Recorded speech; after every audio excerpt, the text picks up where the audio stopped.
Hello class 9 students, how are you all? Hope you all good, safe and healthy at your home. I'm your computer teacher Shifa Munga from California Public Schools. So in the last video students we have discussed about prefix and postfix. You can also say them as a pre-increment or post-increment operators.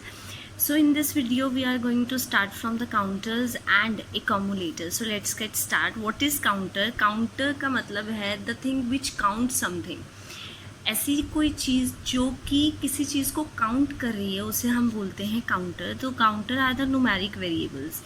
तो ये ऐसे variables हैं जिनमें सिर्फ numeric value होती है. That means 1 2 3 4. इसमें हम लोग ABCD नहीं ले सकते हैं. सो counters are always have numeric variables, so which are used for keeping the record of the number of times a process is repeated. अगर कोई मैं आपको एक काम दूँ करने के लिए that you have to print your name 10 times, तो उसके अंदर मुझे एक काउंटर वेरिएबल चाहिए होगा जो काउंट करेगा कि आपने कितनी बार उस चीज़ को रिपीट किया है. You are printing your name 10 time, that means you are repeating a task 10 times. आप एक ही काम को 10 बार रिपीट कर रहे हो. तो इस चीज़ को काउंट करने के लिए we must have a counter variable and it has a numeric variable. It is a numeric variable, ऐसा वेरिएबल जिसके अंदर सिर्फ नंबर वैल्यूज़ रहती हैं. A counter is initialised with a numeric value and it increases the process starts repeating. आप इसको initialise मतलब इसकी इनिशियल वैल्यू जो आप स्टार्टिंग में इसको देते हो वहाँ से स्टार्ट होके कहाँ तक जाता है, इंक्रीमेंट होता जा रहा है जैसे जैसे आप उस चीज़ को रिपीट करते जा रहे हो. फॉर एग्जांपल यहाँ पे मेरे पास C वेरिएबल है और उसकी इनिशियल वैल्यू क्या है 1. तो आप उसको इंक्रीमेंट कर रहे हो एवरी टाइम C की वैल्यू को इंक्रीमेंट हो रहा है. आप ऐसे so there are 2 ways to do that. Number 1, number 2. आप चाहो तो C इक्वल्स टू C+1 भी ले सकते हो and if you want you can write is as a C++ भी लिख सकते हो. तो here the value of a C will be incremented by 1 and the moment statement C equals to C+1 or C++ is executed. So आप इन दोनों में से कुछ भी यूज़ कर सकते हो, इधर C equals to C+1 और C++. Here C is referred to as a counter variable. So this C is a counter variable. Next is accumulator. It is also it is a numeric variable which when defined within a program keeps on changing or getting updated with the counter or some other values supplied through input. ये हर बार updated होता रहता है. तो ये update होता रहता है with the help of counter and accumulator should be initialized to avoid getting garbage value during execution of the program. So we will do this one with the help of example, but till now you have to understand. आप यहाँ पे मैंने एक S variable लिया, it has a value 0. तो 0 में हर बार एक new value add हो रही है A. ठीक है, तो it is very much important कि अगर आप S को यूज़ कर रहे हो तो आप उसको इनिशियलाइज कर दो. आप उसको ऐसे छोड़ नहीं सकते हो दैट इंटीजर S ओनली. ऐसे से क्या होगा, it will take any garbage value. System से कोई भी वैल्यू आके उसमें बैठ जाएगी. So it is also important that you should use initial value for the accumulator. So don't get stressed कि इसको हम एग्जाम्पल से भी करेंगे. then after that it will be helpful for you. So after that we have a shorthand operators or operations. Java, C, C++ languages allow the use of shorthand binary operations. What is binary? Binary means 2.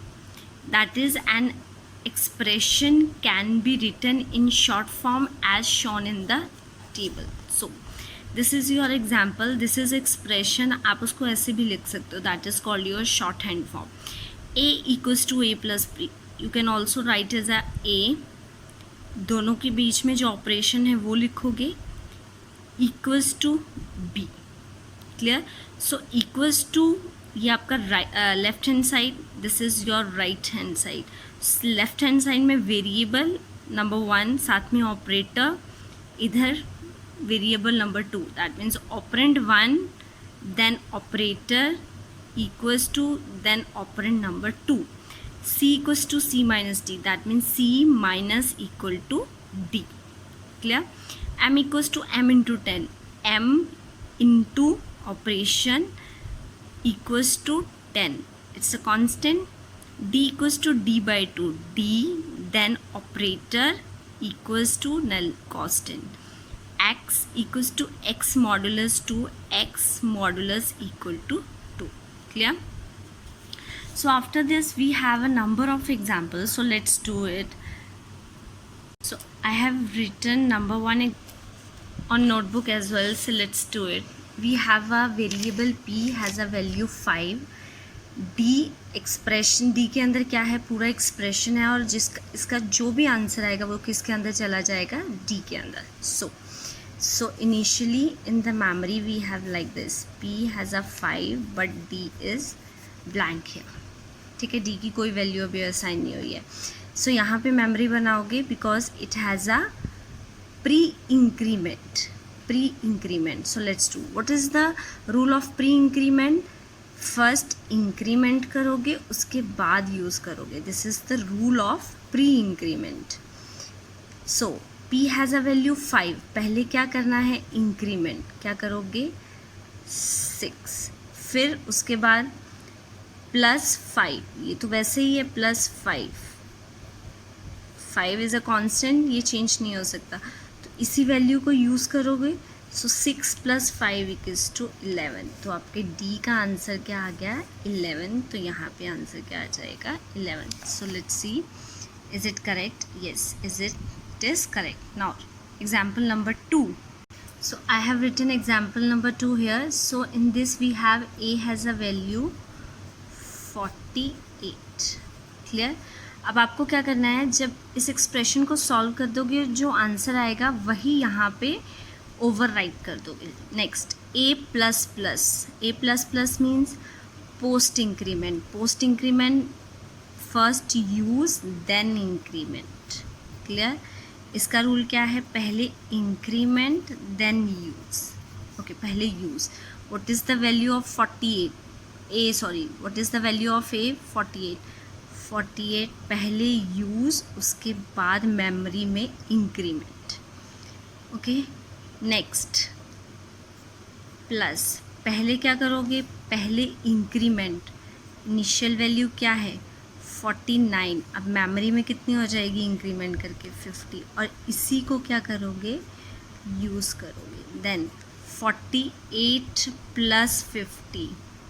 48 + 50 = 90. 50 = 98. 98 ही बनेगा, हाँ 98. सो आपको क्या करना है, answer किसके अंदर चला गया, a के अंदर. तो यहाँ पे 48 की जगह आप आंसर क्या आ जाएगा, 98. Now a has a value 98. Clear? So let's do 2 or 3 examples more. So this is your example number 3. I have written on the notebook. Okay. Now c has a value 2. So let's do it. Memory बनाओ इसकी और इसकी नहीं बनेगी because it is constant. Plus C expression आप ऐसे करोगे अभी, ठीक है. Plus C pre increment. First increment then use. Increment, सबसे पहले इंक्रीमेंट करोगे इसको. What is the value of C, 2. पहले इंक्रीमेंट किया मेमोरी के अंदर 3. अभी इसको यूज़ नहीं करोगे. ओके, इंक्रीमेंट देन यूज़ किया 3. Okay, plus. पहले क्या करना है, पोस्ट है, पहले use. What is the value of 3? See here 3. Use then increment. यहाँ से आपको आंसर आया 3 + 3 6. 6 + 4 = 10. Clear? So next, example number 4.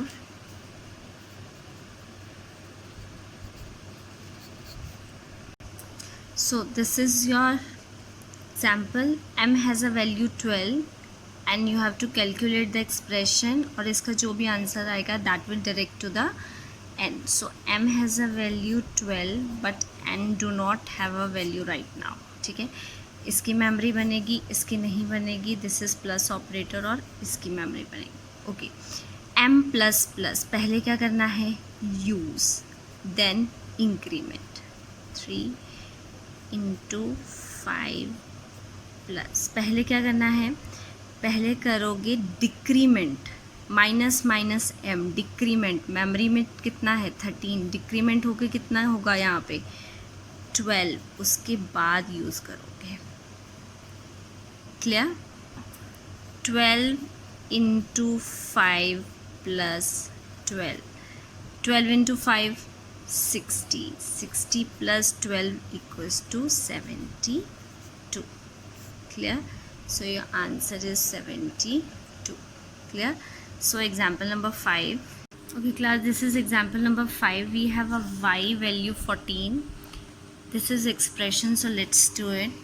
Y has a value 14 but z do not have a value right now, क्योंकि इसका answer जो आएगा that will direct to the variable z. So let's do it. Bracket, very important. अगर bracket दिया है you can't miss it. So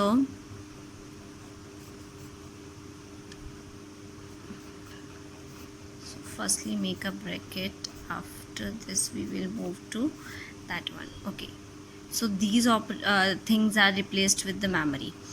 Okay, plus plus y, that means पहले increment उसके बाद use.